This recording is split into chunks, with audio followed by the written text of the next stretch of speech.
Hey, Happy New Year, everybody.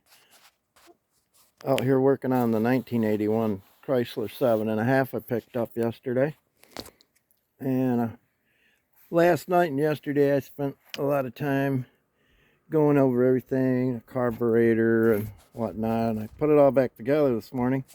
Brought it out here and I was yanking on it and pulling on it. And it would pop off a little bit, but I couldn't get it to run. So I took the carburetor back off. And I got a little surprise. You see that reed right there? That gold color? There should be one right there too. That's busted off. Maybe I could zoom in a little bit more.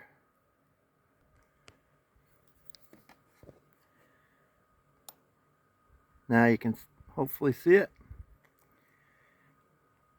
Yeah, that's the culprit. That's probably why whoever owned this before I got it put it up. It did not run when parked. So I'm out here and it's starting to snow. I got out here about 8 o'clock this morning and it was warmer than it is now. So anyway, in order to get to that, you got to take the whole recoil assembly apart so you can get down in there. And I got to take that recoil off anyways. It was it was hanging up. I mean, it would work, but it was slow going back. So I'm thinking old dried up grease. I'll give it a good cleaning and put some new, re-grease everything and rewind the spring and check on the condition of everything.